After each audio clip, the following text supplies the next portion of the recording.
할렐루야. 네, 오늘 잘 오셨습니다. 하나님께서 함께 하시고 하나님께서 여러분들을 위로하시는 믿음의 날이 될 줄로 믿습니다. 한 주간 삶 어떠하셨습니까? 행복하셨습니까?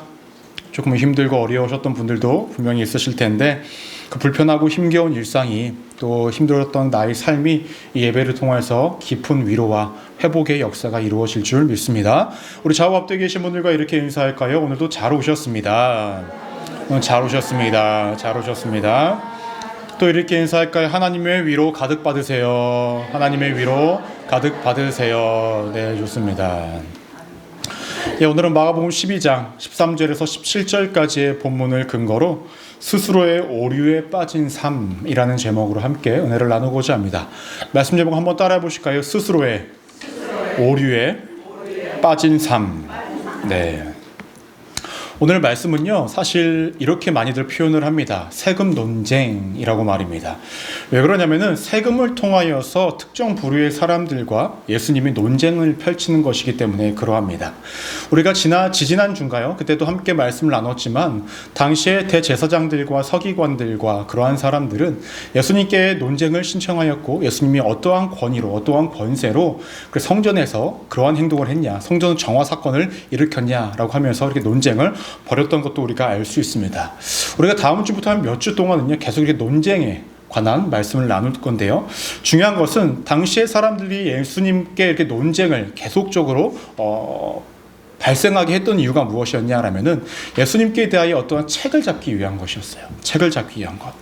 근데 당시에 그 사람들이 나름의 지식인층이라고 여겼던 그 사람들이 예수님께 나와 어떠한 질문을 던지고 거기에 대한 대답을 들음으로 통하여서 예수님의 그 말에 실수가 있기를 원하는 마음으로 지속적으로 말을 걸고 있었다라는 것입니다. 그러면 오늘 이 세금 논쟁을 통하여서 예수님께서는 우리에게 어떠한 메시지를 던져주시고자 했고 무엇을 가르치고자 했는지를 함께 나눠보고자 합니다. 오늘 13절 말씀을 보시면 이렇게 시작을 합니다. 그들이 예수의 말씀을 책잡으려 하여 바리새인과 헤롯단 중에서 사람을 보내매 라고 말씀을 합니다. 여기서 언급하고 있는 그들이 누구냐고 한다면 우리가 지난주에 말씀을 나누었을 때에 대제사장과 서기관들과 그 다음에 그 장로들이 그 악한 농부의 비유를 들어와서 그들을 이야기하지 않았습니까? 그들을 의미하는 거예요. 그래서 서기관들, 그 다음에 장로들, 그 다음 대제사장들을 의미합니다. 그들이요, 예수님의 말씀을 책잡으려 하였다라는 거예요. 여기서 책잡다라는 것은 무엇을 의미하냐면은 사냥을 한다라는 거예요. 사냥을. 예수님을 사냥을 하기 위해서 이들이 누구를 보냈냐면 바리새인과 헤롯단 중에 사람을 보냈다라고 말씀을 하고 있습니다. 여러분, 사람이요 가장 많이 실수할 때가 언제죠? 언제 제일 많이 실수를 하시나요, 여러분들? 말할 때 실수가 제일 많습니다. 그렇죠? 아무리 지혜로운 사람이고 아무리 똑똑한 사람이고 아무리 말을 잘하는 사람이라도 할지라도 말을 많이 하다 보면 실수가 나오기 마련이에요. 그럼 지속적으로 예수님께 대하여 이렇게 논쟁을 펼치고 있는 이유 중에 하나가 무엇입니까? 예수님께 실수를 유발하기 위해서, 책잡기 위해서 이렇게 말을 걸고 있었다라는 거예요. 근데 그 방법으로 누구를 보냈냐면은 오늘 성경에서 말씀을 하고 있듯이 바리새인과 헤롯단 사람들 중에 몇 사람을 보냈다라고 말씀을 합니다. 당시에 바리새인 사람들은 어떠한 사람들이었습니까? 율법을 잘 알고 잘 지켜 행하는 사람들이었습니다. 이들의 대표적인 특징 중에 하나가 무엇이었냐면 율법을 잘 알지도 못하고 지키지도 않은 사람들을 경멸했어요. 더 나아가서 그들과 함께하지도 않았고 그들과 겸상도 하지 않았던 것이 바리새인들의 모습이었습니다. 무엇보다 이들은요, 로마의 통치를 받고 있다는 것을 굉장히 싫어했고 그러한 로마에게 자신들이 세금을 내는 것도 굉장히 반대하는 부류 중에 한 사람들이었습니다. 즉 반로마적인 성격을 갖고 있던 사람들이 이 바리새인 사람들이었다라는 거예요. 이에 반해서 이 헤롯단 사람들은 어떠한 사람들이냐? 친로마적 성격을 갖고 있던 사람들이었습니다. 로마의 통치를 반기고 있었고요. 헤롯 왕조가 그 권력이 무너지지 않기를 또 지지하고 있던 사람들이에요. 때문에 이들은 로마에 세금을 내는 것을 당연하게 여기고 있었던 사람들입니다. 여러분, 이렇게 본다면 이 바리새인과 이 헤롯단 사람들이 함께 합력을 한다는 것이 가능한 상황인가요? 가능하지 않죠. 반로마적인 사람들과 친로마적인 사람들이 함께 힘을 합하여서 무엇인가를 한다라는 것. 그것은 사실 이루어질 수가 없는 것이죠. 근데 이렇게 이들이 할 수 있었던 이유가 무엇일까요? 공공의 적이 있었기 때문에 그래요. 공공의 적. 공공의 적이 누구입니까? 예수님입니다. 간단하게 예를 들면 이러한 상황이죠. 웃자고 한 얘기입니다. 한 집사님이 계십니다. 그 집사님이 김민호 목사를 막 너무 안 좋아해요. 전 목사가 하는 건 마음에 들지도 않고 설교도 마음에 안 들고 숨 쉬는 것조차도 마음에 안 드는 거야. 또 한 명의 집사님이 계세요. 이 집사님은 처음에 막 저를 좋아했다가 어느 순간부터 제가 마음에 안 드는 거야. 그러고 있는데 이 한 집사님이 오늘 딱 설교를 딱 듣고 나서 아유, 오늘 목사님 설교 준비를 한 거야. 만 거야. 나도 해도 저 정도 하겠다. 딱 이렇게 얘기를 하는 거죠. 근데 그것을 들었더니 또 다른 집사님이 딱 듣더니 맞아. 오늘 설교 그게 뭐야? 똑바로 준비 안 하는 것 같아. 근데 사실 이 두 사람은 평소에 별로 관계가 좋지 않았거든요. 근데 공공의 적이 누구예요? 이 김민호 목사가 앞에 있으니 마음을 합친 거죠. 설교가 막 뭐라고 하냐. 그러한 상황이라는 거예요. 예를 들어서 설명을 했지만 제가 마음에 상처가 되네요. 그렇죠? 상처가 됩니다. 웃자고 한 얘기인데 상처가 됩니다. 어찌됐든 간에 그러면 이 바리새인 사람들은 당시 예수님을 어떻게 보고 있었냐. 제가 조금 전에 말씀을 드렸듯이 바리새인 사람들은 자신들의 율법을 지키고 행하는 것, 아는 것, 그것이 너무나 존귀하고 귀중한 거였어요. 때문에 이것을 지키거나 모르는 사람들을 경멸하고 무시하고 함께하지도 않았었거든요. 근데 예수님은 어떠한 사람들과 함께하고 있었습니까? 죄인들, 연약한 자들, 아픈 자들. 바리새인 사람들이 싫어하고 경멸했던 사람들과 늘 함께하고 있었고 그들이 지키고 있는 율법과 알고 있는 율법에 대해서 그 해석이 자신들이 알고 있는 것과 정 다른 방향으로 흘러가게 사람들을 가르치고 있으니까 마음에 들지 않았던 상황입니다. 그럼 헤롯 또한 사람들에게 있어서 예수님은 어떠한 존재였냐라는 거예요. 당시 예수님이 인기가 제법 많으셨죠. 그러면 헤롯 또한 사람들은 로마 정치와 연결이 되어 있기 때문에 인기가 많았던 예수님이 못마땅한 거예요. 왜냐하면 정치적인 혹시 선동을 일으키지 않을까, 반란을 일으키지 않을까, 이런 것들 때문에 정치적으로 늘 눈여겨보고 있었던 사람, 마음에 들지 않았던 사람이었다라는 것입니다. 근데 참으로 아이러니하지 않습니까? 하나님께서는 예수님을 이 땅 가운데 보내신 이유가 무엇이죠? 이 바리새인이든 헤롯 땅이든 뭐 대제사장이든 누구도 관계없이 인류의 모든 사람들을 구원하시기 위해서 살리기 위해서 이 땅 가운데 보내셨다라는 거예요. 그런데 지금 오늘 말씀에서 등장하고 있던 바리새인과 헤롯 땅 사람들은요, 예수님을 죽이기 위해서 보냄을 받았다라는 거죠. 누구에게 어떠한 목적으로 보냄을 받았냐, 이것도 너무나 중요하다라는 것입니다. 참 재밌는 건 예수님은 그럼에도 불구하고 이들도 살리기를 원하셨다라는 거죠. 이들마저도 구원의 길에 오르게 하기를 원하셨다라는 것입니다. 이어서 14절 말씀을 보시면요, 이렇게 언급합니다. 와서 이르되 선생님이여 우리가 아노니 당신은 참되시면 우리가 아노니 아무도 꺼리는 일이 없으므로 이는 사람을 외모로 보지 않으시고 오직 진리로서, 다음이요, 하나님의 도를 가르치심이니이다 라고 이렇게 말을 하고 있습니다. 예수님을 공경에 빠뜨리기 위해서 왔던 이 두 부류의 사람들, 근데 예수님을 향해서 어떻게 이야기를 하고 있죠? 선생님이요, 존경의 표시를 합니다. 그리고 표현했던 것이 무엇입니까? 다 좋은 것만 이야기하고 있어요. 당신은 참되십니다. 당신은 외모로 사람을 판단하지 않으시고 오직 진리로서 하나님의 도를 가르치시는 분입니다. 왜 이렇게 이야기할까요? 예수님이 경계를 늦추게 하기 위해서입니다. 예수님께 경계를 늦추게 함으로 이제 곤란하게 하기 위해서 그 마음을 놓게 만들었다라는 거예요. 근데 참 흥미로운 것은 이들이 그냥 아부 떨듯이 그냥 했던 그 모든 말들이 사실 지금까지 예수님께서 걸어오신 진실된 길이었다라는 거예요. 그들이 극도로 하기 싫었던 말 그 자체가 지금까지 예수님께서 걸어오셨던 그 길이었다라는 거죠. 참되셨고 사람을 외모로 판단하지 않으셨고 진리된 말씀을 가르치고 계셨던 것이 예수님이었다라는 거예요. 그들은 은연중에 참 예수님이 어떠한 길을 걸어오고 오셨고 그것을 믿고 있는지를 고백하고 있었다라는 거죠. 근데 그들이 본격적으로 자신들이 어떠한 것을 묻고자 했던 그 말을 내뱉기를 시작합니다. 가이사에게 세금을 바치는 것이 옳습니까? 옳지 않습니까? 라고 이렇게 물어봅니다. 이 질문이 실제적으로 그들이 예수님께 던지고자 했던 질문이었다라는 거예요. 예수님을 공경에 빠뜨리고자 했던 질문이었다는 것입니다. 이것이 왜 문제가 될 수 있었냐면 당시의 사람들이 많은 세금을 내었다라고 합니다. 어떠한 세금을 냈었냐면은 토지세를 냈었대요. 그러니까 농작물이나 어떤 곡식을 거두게 되면 거기에 대해서 품목에 따라 10분의 1이나 5분의 1을 냈다라는 겁니다. 근데 이것이 전부가 아니라 인두세라는 것을 냈다고 합니다. 성인이라고 한다면 인두세를 냈는데 하루에 품삯에 해당하는 한 데나리온을 냈다라는 거예요. 이것이 모든 사람들이 냈던 것이 아니라 로마의 통치를 받고 있는 사람들만, 그러니까 로마 사람들을 내지 않고 로마의 통치를 받고 있던 다른 나라 사람들만 이러한 인두세를 내고 있었다라는 거예요. 또 어떠한 세금을 내고 있었냐면 통행세도 내고 있었대요. 부두를 이용하던가 어떠한 문을 지나가던가 그런 것들을 내는 거라는 겁니다. 이 통행세는 누가 걷고 있었을까요? 우리가 잘 알고 있는 세리들이 걷고 있었습니다. 이 세리들은 대부분 유대인들이었는데 유대인들에게 이 세금을 걷고 있었어요. 또 우리가 잘 알고 있듯이 삭개오라는 세리가 있지 않았습니까? 사람들이 왜 그 세리였던 삭개오를 싫어하고 있었을까요? 로마의 정치 사람들이, 관료들이 이 세리들에게 뭐라고 이야기했냐면은 너네가 일정 부분의 그 세금만 걷어서 내면 나머지의 것들은 너네가 가져도 된다라는 거죠. 그럼 세리들의 입장에서 어떻게 얻을까요? 많이 거둘 수밖에 없겠죠. 그래 자신들의 소유가 많아지니.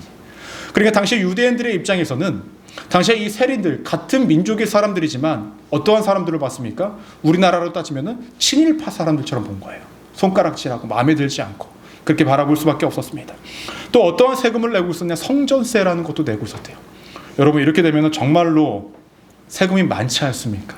그러니까 세금을 내는 것 자체도 불만인데 당시에 유대인들이 이스라엘 백성들이 큰 불만이었던 것은 무엇이냐면 인두세와 이런 것들을 냈었을 때 그들의 그 세금이 어디로 쓰였냐면 로마의 황제의 신상을 만들던가 아니면 황제가 부귀영화를 누리는 데에 자신이 막 누리는 데 쓰는 데 사용되어지니 그 세금을 내는 것도 불만이고 내기 싫었던 것이 당시 유대인들의 마음이었다라는 거예요. 그러면 현재 예수님이 마주한 상황이 어떠한 상황이냐면 가이사에게 세금을 내는 것이 옳습니까? 옳지 않습니까? 라는 이 질문은 어떠한 결과를 도출하냐면 먼저는 가이사에게 세금을 내야 한다라고 말을 하면은 어떠한 일이 발생되어질까요? 당시에 바리새인뿐만 아니라 많은 유대인들이 세금을 내는 것에 대한 불만이 있었잖아요. 그 사람들이 등을 돌리게 됩니다. 그렇죠? 그러면 만약에 세금을 내지 말아야 한다 라고 이야기를 하면 어떻게 됩니까? 지금 눈앞에 있는 해롭다는 사람들이 예수님을 향해서 로마의 반역자다라고 이야기하고 고소를 할 수밖에 없어요. 즉 예수님께서 어떠한 대답을 하신다 할지라도 긍정적인 것이 아무것도 없는 곤란에 빠질 수밖에 없는 그러한 상황이었습니다. 이때 예수님께서 어떻게 대답을 하시냐면 우리 15절 말씀 우리 함께 한번 읽어볼까요? 15절 시작. 광야에서 40일을 저 말씀이 아닌데요. 제가 읽어드리도록 하겠습니다.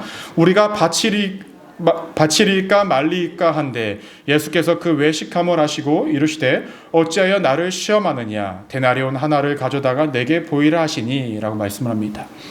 당시의 사람들이 누구요? 바리새인과 그 다음에 그 해롭다는 사람들이 어떠한 말을 했다고 합니까? 아첨하는 말, 외식했다라는 거예요. 여러분 외식했다라는 것은요 연기했다라는 거예요. 연기. 예수님 앞에서 막 존경의 표시를 했다가 공경에 빠뜨리려고 하면서 그 질문을 던졌을 때 그것이 의도적으로 좋은 의도가 아닌 공경에 빠뜨리려고 하면서 웃으면서 또 이야기를 했겠죠. 공경에 빠뜨리고 하려고 연기하고 있었다라는 것입니다. 그런데 예수님께서 뭐라고 말씀하십니까? 아셨다라는 거예요. 이것을 이제서야 아셨던 것이 아니라 그들이 올 때부터 그들이 처음에 말을 내빼들 때부터 그들이 어떠한 목적으로 오셨는지를 이미 아셨다라는 것입니다. 그러면서 예수님께서 뭐라고 말씀하십니까? 어찌하여 나를 시험하느냐? 어찌하여 나를 시험하느냐? 근데 잘 되돌아보면 예수님께서 지금까지 걸어오셨던 모든 길은요 시험의 연속이셨습니다. 예수님께서 침례 요한에게 침례를 받으시고 광야로 나가십니다. 광야 땅 가운데 있었을 때 어떠한 일이 있었냐면 마가복음 1장 13절 말씀을 보시면 이렇게 언급합니다. 광야에서 40일을 계시면서 사탄에게 시험을 받으시며 들 짐승과 함께 계시니 천사들이 수종들더라. 사역을 본격적으로 시작하기 전부터도 시험에 드셨습니다. 또 마가복음 8장 11절 말씀을 보시면 바리새인들이 나와서 예수를 신란하며 그를 시험하여 라고 언급합니다. 그 모든 사역의 여정 속에서도 계속적으로 시험을 받는 상황 가운데 있었다라는 거예요. 근데 그때 예수님께서 무엇이 옳고 무엇이 그른지를 명확하게 답변하지 않으시고 뭐라고 말씀하시냐면 한 데나리온을 가지고 오라. 조금 전에 말씀을 드렸듯이 이 한 데나리온은 당시의 사람들이 인두세를 내는 목적으로 쓰여진 화폐이기도 하고 당시 냈던 금액이기도 합니다. 사람들이 그것을 갖고 와요. 16절 말씀 우리 함께 한번 읽어볼까요? 16절 시작. 가져왔거늘 누구의 것이냐? 이르시되 가이사의 것이니이다 라고 이렇게 말씀을 합니다. 데나리온이라는 그 화폐, 그 동전에 그려진 것이 있었습니다. 형상이 하나 그려졌는데 누가 그려져 있었냐면 티베리우스 황제의 형상이 그려져 있고요. 그 뒤에는 글귀가 적혀 있는데 어떠한 글귀가 적혀져 있었냐면 대제사장이라는 글귀가 적혀져 있었습니다. 즉 이 주화, 이 동전에 있는 형상과 글은요, 당시에 가이사라는 존재를 신의 아들로 높이는 그런 것들을 기념하는 이 주하고 화폐의 역할을 감당하고 있었다라는 것입니다. 이때 예수님께서 마지막으로 이렇게 말씀을 하세요. 17절 말씀을 보시니까 가이사의 것은 가이사에게, 하나님의 것은 하나님께 바치라 하시니 그들이 예수께 대하여 매우 놀랍게 여기더라 라고 말씀합니다. 이 말씀이 무엇일까라는 거죠. 당시에 그 바리새인들과 헤롯 땅 사람들이 앞서 질문할 때에 가이사에게 바치는 것이 옳습니까? 라고 했을 때 그들이 얘기했던 바치는다라는 그 의미는요, 주다라는 의미예요. 주다. 그러니까 자신의 것을 주다라는 의미예요. 근데 17절에서 예수님께서 바치라 라고 말씀하셨을 때는 앞서 이야기했던 이 사람들이 이야기했던 주다라는 의미가 아니라 무슨 의미라면 빛을 갚다라는 의미예요. 우리말 성경의 번역은 바치다라는 동일한 의미로 해석이 되어졌지만 앞서 이들이 이야기했던 주다라는 의미고 예수님께서 말씀하신 것은 빛을 갚다라는 의미예요. 이 차이가 무엇이냐라는 것입니다. 바리새인과 헤롯 땅 사람들을 이야기하는 주다라는 것은 자신들의 소유를 마치 뺏기는 것처럼 이야기를 하고 있다는 거죠. 자신들의 소유를 뺏기는 것처럼 줘야 합니까? 라고 의미를 하고 있지만 예수님께서는 뭐라고 의미합니까? 너네가 빛을 갚아라 라는 거예요. 왜 예수님께서는 빛을 갚아라 라고 말씀을 하셨을까? 오늘 말씀을 보시면 예수님께서 뭘 갖고 오라고 그랬죠? 한 데나리오. 거기는 어떠한 형상이 있습니까? 가이사의 형상이 있습니다. 너네가 그것을 갖고 있다라는 것, 너네가 그들의 통치를 받고 있다라는 것은 너네가 그 안에서 누리는 혜택도 있고 그 통치 안에서 살아가고 있으니 너네가 세상 속에서 감당해야 할 것들은 능히 감당해야 하고 주어야 한다. 빛을 갚아야 한다. 라고 이렇게 이야기를 하고 있는 것입니다. 즉 세상 속에서 살아갈 때에 세상 속에서 살아가는 사람의 일부로서의 역할을 잘 감당해야 한다. 라고 말씀을 하는 것이죠. 다르게 표현을 하면 세상 속에서 갖추어야 하는 의무를 다하는 것이 하나님께 하는 의무를 다하는 것의 일부이다 라고 말씀을 하고 있는 거예요. 이해가 되십니까? 하나님께 나아가야 할 의무가 만약에 이만큼이라고 한다면 그 가운데서 너네가 세상 속에서 감당해야 할 의무를 일정 부분이 그 안에 포함이 되어진다 라고 이렇게 말씀하는 것입니다. 근데 여러분들이 여기서 궁금해하는 것은 무엇이냐면 하나님의 것이 무엇이냐라는 거예요. 하나님의 것. 하나님의 것이 무엇일까요? 흔히 이야기하면 아까 그 가진 것에 세금을 내고 만약에 열을 갖고 있는데 세금이 2가 남았으면 2를 내고 8이 남았잖아요. 그럼 8 중에서 하나님의 것이 무엇이냐라는 거예요. 하나님께 헌금을 많이 하고 듬뿍 드리고 그게 다 하나님의 것입니까? 갑자기 돈 이야기하니까 마음이 막 갑자기 불편해지고 막 듣기 싫고 그러시나요? 무엇이냐면 아까 제가 무엇을 말씀드렸죠? 그 주화 안에는 뭐가 담겨져 있었죠? 그림이? 형상. 누구의 형상? 가이사의 형상. 가이사의 것은 가이사에게. 가이사의 형상에 그려진 것들은 가이사에게 달아. 그런데 이 형상을 이야기하는 이유가 있습니다. 우리 인간이란 존재가 누구의 형상대로 창조받았습니까? 하나님의 형상대로. 창세기 1장 27절 말씀을 보시면 이렇게 언급합니다. 하나님이 자기 형상 곧 하나님이 형상대로 사람을 창조하시되 남자와 여자를 창조하시고 라고 말씀합니다. 너희 자신이 누구의 형상을 닮았냐? 너희는 하나님의 형상을 닮았다. 지금 너희의 삶을 하나님이 사랑하는 그 마음을 하나님께 온전히 드려야 한다 라고 이렇게 말을 하고 있는 거예요. 이해가 되십니까? 세상 속에서 너네가 살아가지만 세상에 나야 할 것들은 내고 그 가운데 너네가 내지 말아야 할 것들은 너희의 믿음과 하나님을 향한 사랑과 하나님을 향한 간구와 그 모든 신앙에 관한 모든 것들을 너네가 하나님께만 드려야 한다 라고 이같이 말씀을 하고 있는 것입니다. 이러한 대답을 하니 바리새인과 헤롯 땅의 사람들은 아무런 말도 하지 못하고 놀랍게 여기고 그 자리를 도망갈 수밖에 없었던 것입니다. 그럼 오늘 여기까지의 말씀을 통해서 우리가 몇 가지를 좀 나누고자 합니다. 바리새인과 헤롯 땅 사람들은 자신들도 모르는 사이에 여러 가지 오류에 빠졌다라는 것을 우리가 알 수 있어요. 그 첫 번째 오류가 무엇이냐면 권력과 지식에 갇힌 오류입니다. 따라해볼까요? 권력과 지식에 갇힌 오류. 여러분, 우리가 너무나 잘 알다시피 바리새인 사람들은요, 자신들의 율법에 대해서 가장 잘 알고 있는 사람들이라고 여기며 살아갔습니다. 어떻게 보면 종교적인 측면에서 본다면 그들은 굉장한 지식인층들입니다. 남들보다 많은 율법을 알고 있었고 그들은 잘 지켜 행하고 있었기 때문에 그러합니다. 때문에 그들 나름대로 프라이드도 갖고 있었을 거예요. 나는 말씀을 잘 알고 잘 지키고 있기 때문에 저들과는 다르다라는 프라이드 말입니다. 그러면 헤롯다운 사람들은 어떠한 사람들입니까? 자신들의 권력을 갖고 있는데 누구와 닿고 있어요? 로마의 정치 세력들과 닿고 있어요. 그러면 유대인들 그 누구보다도 권력층, 힘이 있는 사람들의 그들의 삶에 닿고 있었다라는 거예요. 그 누구도 쉽사리 접근할 수 없는 부류의 사람들이라는 것입니다. 이러한 측면에서 본다면 바리새인들은 지식적인 측면에서, 이 헤롯다운 사람들은 권력적인 측면에서 다른 사람들보다 가장 높은 층에 있는 사람들이라는 것입니다. 근데 이 두 부류의 사람들이 연합을 이룹니다. 지식적인 측면, 권력적인 측면, 연합을 이루니 그 누구도 쉽게 대적을 할 수 없을 거라고 생각을 하고 예수님께 나아간 것이죠. 예수님과의 논쟁을 통하여서도 지식적인 측면에서도 자신들이 이길 것으로 생각했고, 정치적으로 눌러도, 권력으로 눌러도 자신들이 이길 것이라 여기면서 나아갔던 것입니다. 하지만 그들의 결과는 무엇이었습니까? 예수님의 대답과 그분이 이끌어 가시는 대화의 모든 논쟁 속에서 그들이 할 수 있는 것들은 아무것도 없었다라는 거예요. 율법적으로도 권력과 정치적으로도 아무것도 할 수 없었다라는 것입니다. 그들은 스스로들이 가지고 있는 것으로 통하여서 보지 못한 것이 있습니다. 그것은 무엇이냐면 예수님께서 하나님의 아들이심을 보지 못하고 있었다라는 것입니다.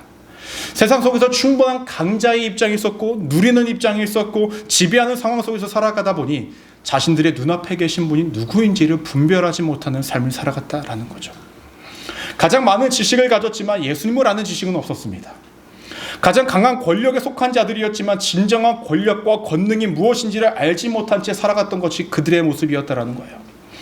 이들은 자신들의 지식이 만들어가는 논리라면, 그러한 계략이라면 충분하다고 생각을 하였고, 이들이 가진 권력이라고 한다면 예수님도 자신들의 권력 앞에 굴복할 것이라고 여겼지만, 이들이 놓치고 알지 못하였던 것은 모든 지혜와 지식의 근본이신 하나님의 아들이 예수님이라는 것을 알지 못했고, 그 예수님이 갖고 계신 지혜와 지식에 그들은 근접할 수도 없다는 것을 깨닫지 못하고 있었다는 것입니다.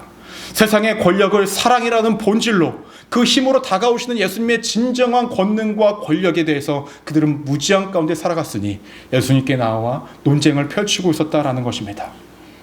스스로의 논리 속에서, 세상의 논리 속에서 그들은 살아갔고 그것을 펼쳐나가기에 급급했지만 그들은 늘 위에서 아래로 사람들을 바라보니 진짜로 바라봐야 했던 아래에서 위를 바라봐야 하는, 하나님을 바라봐야 하는 그 시선을 잃어버린 채 살아가고 있었다라는 거예요. 왜 그럴까요?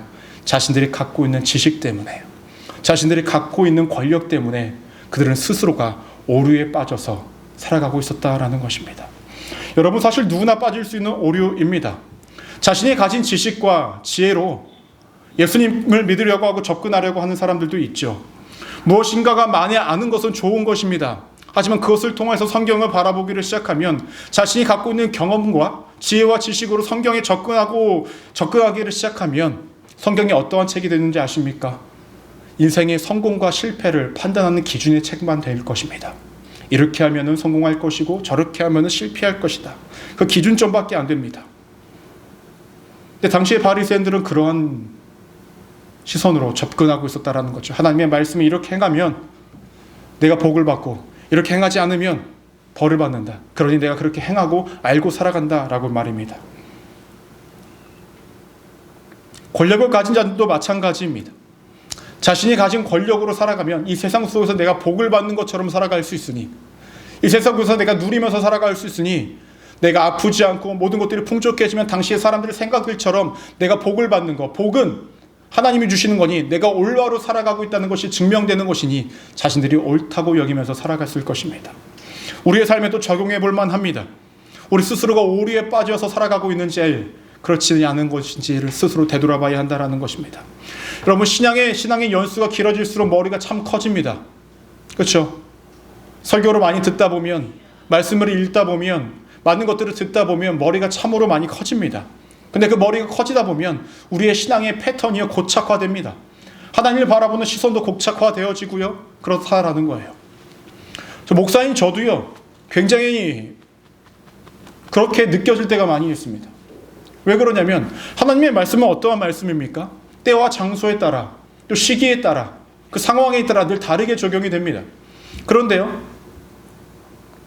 어떠한 설교를 해야 되지 않을까라고 마음으로 떠올리면은 말씀을 온전히 묵상하는 것이 아니라 그때는 그 말씀, 그때는 그 말씀, 제 나름의 생각에 고착되어져서 은혜 받은 것들이 어떠한 픽스된 것들로 인하여서 그렇게 말씀을 찾아가기도 하는 것이 저의 모습인 것을 제가 발견하게 됩니다. 근데 그것이 아니죠. 그때마다 하나님께서 주시는 은혜와 말씀들이 분명히 있는데 어느 순간 저 역시도 거기에 국한되어서 내가 알고 있는 것, 내가 경험한 것, 내가 선포했던 것들, 그 모든 것들에 고착화되어서 제가 말씀을 바라보고 있는 제 모습을 발견하게 될 때가 있다는 것입니다. 아무도 열애가 될 수가 없다는 거예요. 내가 가지고 있는 지식과 알고 있는 성경의 그 모든 본문들, 늘 새롭게 주시는 그 은혜를 받아들일 생각을 하는 것이 아니라 거기에 우리가 얽매여 살아가고 있다고 한다면 하나님께서 오늘 우리에게 주시고자 하는 은혜를 우리는 받지 못한다는 거죠. 여러분, 힘이 있다고 내가 많은 것들을 갖고 할 수 있다고 그 권력과 힘을 내 마음대로 사용하고 있는지 아닌지를 되돌아봐야 합니다. 여러분, 권력이라는 것은 사실 별거 아닙니다. 두 사람이 있잖아요. 두 사람만 있으면 권력이 생겨요. 두 사람이 있으면요, 한 사람은 무조건 우위를 가지게 돼요. 아니야, 우린 친구야, 우린 친해. 그런데요, 두 사람이 있으면 어느 순간 그 서열이 생겨요. 어떤 일을 할 때 이 사람이 높고요, 어떤 사람한테 이 사람이 주도적으로 하다 보니까 서열이 생겨요. 교회에서도 마찬가지고 가정에서도 마찬가지고 여러분들 사는 곳에서도 마찬가지입니다. 그때 내가 가지고 있다고 여기는 것들에 대한 권력과 힘을 내가 어떻게 사용하고 있냐라는 거예요. 내가 누리고 내 마음대로 나의 높음을, 나의 잘남을 자랑하기 위한, 증명하기 위한 도구로 사용하고 있냐, 아니면 하나님이 주신 것이기 때문에 내가 보다 더 낮은 자리로 내려가야 하겠다라는 마음으로 나아가고 있냐라는 거죠. 만약에 내가 가진 지식과 내가 가진 어떤 힘과 권력으로 오늘도 살아가고 있다고 한다면 우리는 또 오류 속에 빠져서 살아갑니다. 그것으로 내가 하나님을 바라볼 수 있고 참 믿음으로 살아갈 수 있고 세상 속에서 그렇게 하나님의 영광을 돌릴 수 있다라고 말입니다. 여러분, 그 오류입니다. 나도 모르게 갇혀 살아가고 있다라는 것입니다. 우리 모두가 이러한 오류에서 벗어나기를 소망합니다. 갇혀 있는 것이 아니라 하나님이 주시는 은혜와 말씀과 그 모든 것들에 우리 열려 있어야 합니다. 전에 한번 말씀을 드렸죠. 우리가 삶을 살아갈 때 가장 건강한 신앙생활과 가장 건강한 인간관계는 자신이 살아갈 수 있는 큰 목장을 이루었을 때에 큰 목장을 이루어야 합니다. 근데 울타리를 쳤을 때 아주 높고 견고하게 치기보다는 아주 넓고 낮게 쳐야 합니다. 외부의 사람들이 들어오기도 하고 또 자유롭게 나갈 수도 있고 하나님의 뜻은 내가 쉽게 받아들일 수도 있고 그것은 내가 품을 수 있는 나의 바운더리도 분명히 있어야 된다는 거예요. 그런데 많은 사람들이 신앙의 길을 걸어갈수록 아주 좁고 높게 울타리를 세웁니다. 외부의 것들이 못 들어오게 해요. 나는 나야. 내가 알아. 내가 경험했어. 이것이 전부야. 내가 가진 직분과 지체, 나의 어떠한 역할, 그것들이 있으니 나는 이대로 살아가는 것이 가장 옳아. 라고 하면서 하나님께서 주신 아주 넓은 초원은 바라보지 못하고 내가 세운 그 작은 울타리 안에서 아둥바둥 살아가고 있다는 거죠. 그러면서 나는 하나님을 다 안다.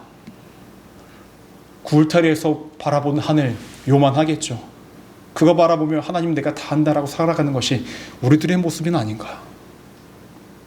되돌아봐야 한다는 것입니다. 두 번째로 이들은 어떠한 오류에 빠졌었냐면 위선에 갇힌 오류에 빠졌다라는 것입니다. 여러분, 바리새인들과 헤롯당 사람들은 예수님께 접근할 때 어떻게 접근하고 있습니까? 굉장히 부드럽게 접근했어요. 선생님, 당신은 참되십니다. 사람을 외모로 보지 않으세요? 당신 정말 기똥차입니다. 근데 그들의 진짜 다가가고자 했던 모습은 무엇이었습니까? 예수님을 공경에 빠뜨리고 공식적인 자리에서, 사람들이 많은 자리에서 예수님을 책잡아 물어뜯어 사냥을 함으로 통하여서 예수님께 죄를 뒤집어 씌우기 위한 것이 그들의 본래 목적 아니었습니까? 하나님을 잘 안다고 여겼던 그 사람들, 지식인층, 가문적으로도 하나님과 가장 가깝다고 여겼던 그 당시의 사람들, 또 무엇보다 로마의 통치로부터 벗어나고 싶다고 외치면서 살아갔던 그 사람들, 해방되기를 원했기 때문에 그 나름대로 어떠한 가치관을 가지고 살아갔던 그 사람들이었지만 그들의 모습 속에는 위선 가득했다라는 거예요. 때로는 존경도 받았겠죠. 때로는 존중도 받았겠죠. 사람들로부터 높임을 받았겠죠. 하지만 그 안에 진실된 마음은 무엇이었습니까? 바리새인들과 대제사장들과 서기관들과 헤롯 사람들과 그 모든 사람들은 사람들로부터 존중을 받고 존경을 받았던 그 모든 것들이 예수님께 가니 그것이 뺏기기가 싫은 거예요. 모든 주도권이 예수님께 나아가니 그것을 뺏기고 싶지가 않은 거예요. 겉으로는 웃으며 연기를 하기를 시작합니다.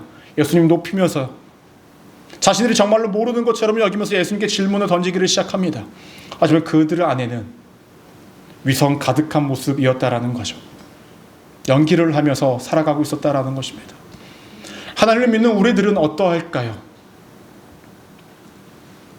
신앙생활을 오래 하시는 분일수록, 저 같은 사람일수록 외식을 잘합니다. 잘 웃어요. 슬프고 기뻐도 웃어요. 가끔 성도님들 저한테 이야기하시는 것이 있어요. 목사님이 계속 웃어요. 그럼 저는 한마디 하죠. 울까요?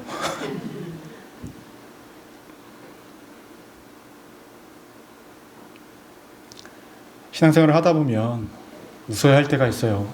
그렇죠? 체면 때문에도 그렇고 본의 아니게도 그렇고. 근데 웃을 수 있으면 웃으세요. 제가 말씀드리는 외식은 그 마음과 겉이 다른 겁니다. 마음과 겉이 다른 거. 때로는 신앙인처럼 보입니다. 기도도 열심히 하시고 막 울어요. 기도하실 때마다 울고. 말씀 매일같이 묵상하세요. 너무나 훌륭하죠. 예배를 빠지지 않으세요. 너무나 감사하죠. 힘들고 어려울 때 사람들 도우세요. 그런 성도만 우리 교회에 있잖아요. 예배 열심히 드리시고 기도 열심히 하시고 찬양도 열심히 하시고 헌신하시고 다 그렇잖아요. 그런데 우리 교회 얘기하는 거 아닙니다. 다른 교회 얘기하는 겁니다. 그 모습과는 달리 그 마음에 하나님의 마음이 아니라 다른 마음을 품고 나아갈 때가 있다는 거죠. 다음에 보자. 네가 감히 나에게 그런 말을 했어? 하하하 웃으지만 한 번만 걸려봐. 너 지금 투아웃이야. 쓰리아웃 되면 내가 가만 안 둬. 우리들의 삶과 우리들의 모습이 아닌가라는 것입니다. 당시에 바리새인과 해롭던 사람들은요, 자신들의 삶에, 자신들의 모습에 위선이라는 것이 있는지 모르면서 살아갔을 거예요. 왜냐하면 자신들이 하고 있는 모든 행위와 모든 모습들은 정당했거든요. 보여지는 모습 가운데 그 누구에게 부족함이 없었거든요. 그렇게 되면 자신들은 옳다고 여기면서 살아가는 것이 그들의 모습이었을 것입니다. 하지만 그들은 그 누구보다 가장 큰 오류 가운데 빠져가고 있었죠. 혹시 함께 지금 말씀을 나누고 있는 이 와중에 우리 성도님들의 마음 가운데 그래도 나는 달라 라고 생각하시는 분 계십니까? 그럼 제가 한마디만 던지겠습니다. 지금까지는 모르겠지만 나는 달라라고 생각하는 그 시점부터 이미 오류에 빠져 계신 겁니다. 네. 나는 좀 낫지 마찬가지입니다. 제가 항상 말씀드리죠. 누군가가 무엇인가를 굉장히 훌륭한 신앙생활을 하는 것처럼 보여도 한두 개 잘하는 거예요. 굉장히 부족한 신앙의 길을 걷는 것 같아도 보통의 사람들과 다 한두 개 못하고 있는 거예요. 그 한두 개 차이로 내가 잘하고 있다, 못하고 있다 구분하지 마세요. 서로의 연약함을 인정하고 부족함을 인정해요. 무엇보다 자신의 연약함을 인정할 줄 알아야 합니다. 내가 오류에 빠질 수 있구나.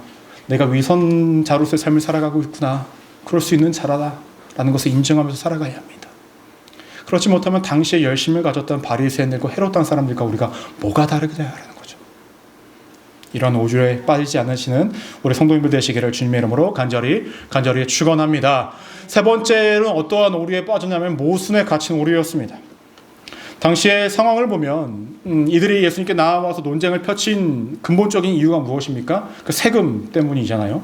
근데 이 세금 중에서도 어떠한 것들이 당시에 유대인들을 가장 힘들게 했냐면 인두세라는 거였어요. 아까 말씀드렸듯이 로마 사람들은 내지 않지만 로마의 통치를 받는 사람들, 성인들만 냈던 인두세라는 거예요. 한 데나리온을 냈다고 합니다. 보통은 그 데나리온이라는 화폐, 이 단위 주화를 내기도 했는데 때로는 다른 화폐 단위가 있었대요. 그러니까 이스라엘 백성들이 썼던, 유대인들이 썼던 화폐가 있었고 또 로마에서 쓰는 화폐가 또 따로 있었다고 합니다. 그래서 데나리온으로 내지 않으면 이것을 바꿔서 내기도 했다. 뭐 이런 얘기들도 있는데 중요한 것은 무엇이냐면 당시에 사람들이 생각했던 것은 무엇이었냐면은 이 주화 안에, 이 데나리온 안에 그 가이사의 형상이 있으니 십계명의 두 번째 계명이 무엇입니까? 어떤 형상도 만들지 말라라고 했잖아요. 근데 그것을 만들어지고 있으니 그것을 갖고 있는 것도 자신들이 십계명을 어기는 것처럼 여기는 자들이 있었다라는 거예요. 그래서 사용하는 것도 또 그것을 통하여서 세금을 내는 것도 하나님의 뜻이 아니다라고 여기면서 마음의 불편함과 어려움과 불만과 이런 것들을 가지고 있던 것들이 있었어요.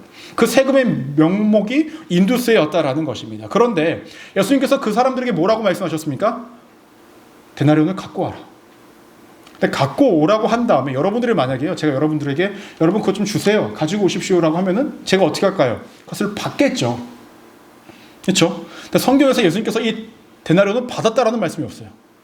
뭐라고 이야기하고 있냐면 내게 보이라라고 해요. 그 사람이 갖고 왔을 때 내게 보여달라라는 거예요. 예수님 손을 대지 않으십니다. 만지지 않으십니다. 그것을 만지는 것이 죄라고 여기기 때문에 만지지 않은 것이 아니라 만지는 것을 죄로 여기는 사람들이 있기 때문에 그들에게, 그들의 마음에 힘겨움이 없게 하기 위해서, 그것으로 인해서 예수님을 정죄하는 일이 없게 하기 위해서 만지지 않으시면 내게 보이라라고만 말씀하세요. 여러분 잘 생각해 보십시오. 이것을 갖고 있는 것이, 이것을 사용하는 것이, 이것으로 세금을 내는 것이 정말로 죄로 여겼던 사람들이라고 한다면, 급작스럽게 모였던 예수님과 함께 있던 그 시간 가운데에 그들이 그것을 갖고 있으면 돼야 안 돼요? 안 되죠. 그들의 일상 속에서는 이미 그 데나리온을 갖고 다니면서 살아가면서 뭐라고 이야기하고 있습니까? 이것을 갖고 있는 것, 이것으로 만지는 것, 이것을 세금으로 내는 것, 이것이 죄악이 아닙니까? 라고 여기면서 살아갔다라는 거예요. 그들의 말과 그들의 행동에는 앞뒤가 맞지 않고 있었다라는 거예요. 모순이 가득했다라는 것입니다. 근데 그들은 그것을 몰라요. 자연스럽게, 당연하게 그것을 예수님께 이렇게 보여주기를 시작했다라는 것입니다. 여러분, 말로는 화려한 신앙을 누구나 할 수 있습니다. 그렇죠? 말로는 그럴듯한 신앙의 모습들을 얼마든지 할 수 있어. 이들처럼요 말입니다. 이렇게 하는 것이 옳아요, 저렇게 하는 것은 옳지 않아요. 온갖 말들을 다 할 수 있습니다. 하지만 그 말로는 신앙이 드러나지가 않는다라는 것이죠. 말로는 누군가의 문제점을 지적할 수 있지만 대부분의 사람들은 삶으로 누군가의 문제점을 지적하려고 하지 않습니다.